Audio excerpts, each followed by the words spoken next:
You can finally stop. No deadline, no one asking anything.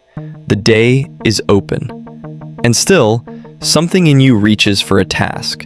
Not because you're behind, not because you're ambitious, but because part of you does not fully trust what quiet is supposed to feel like. And if you never look at that clearly, you may keep filling your life with things to do just to avoid the feeling that something is missing.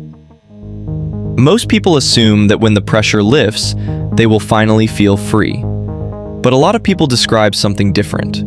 The day opens up, and instead of relief, there's a low restlessness, a drift, a pull toward doing something, anything. Not urgency, just discomfort with the space itself. And here's what's worth noticing. That discomfort isn't a character flaw. It's not laziness in reverse. It's a pattern, and it usually started long before today. The brain is not built primarily to seek happiness. It's built to seek what it can predict. Structure gives the brain a clear signal. Here's what comes next. Here's what you're for. Here's where you stand. When structure disappears, when the day has no edges, the brain doesn't automatically read that as rest. It reads it as uncertainty. And uncertainty, to the nervous system, is a problem to be solved. So it does what it knows how to do. It looks for something to hold. A task, a plan, a small urgency.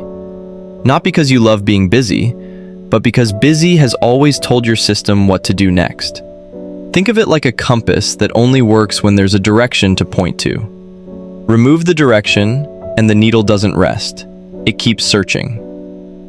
This pattern doesn't appear suddenly. For most people, it built slowly. Years of schedules, of being useful, of knowing your role because the role was always there. The brain learned structure equals orientation, busy equals safe, open space equals something I haven't handled yet. That's not a trauma. That's just how the system adapted to the life it was given. There are two kinds of people in a quiet day. The first finds stillness and settles into it, not because they're calmer by nature, but because somewhere along the way, their system learned that rest is also a kind of structure. The second finds stillness and immediately begins filling it, not out of discipline, out of discomfort.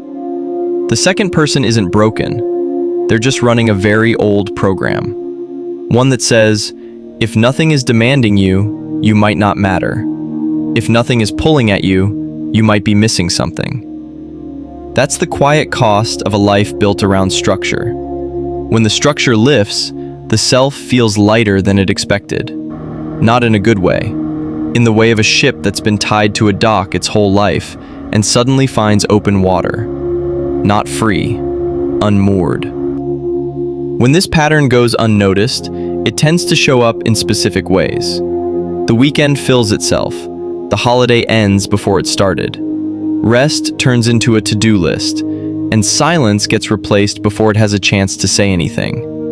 Over time, a person can become genuinely unable to tolerate the absence of demand. Not because they want that, but because the nervous system has never learned that stillness is safe. It keeps offering the same solution to a problem that isn't actually there. What this pattern is really saying is simple. It's not that you love pressure. It's that pressure has always given you something quiet never did. A clear answer to the question, what am I here for right now? Open space doesn't give you that. Not automatically. Not without practice. So the system fills the space. Not out of ambition, out of habit. Out of a nervousness that has never been given a name. Naming it doesn't solve it. But it changes what you're actually looking at when the day goes quiet and the restlessness begins. Next time the day opens up and you feel the pull to fill it immediately, just pause 1 second before you reach for the task.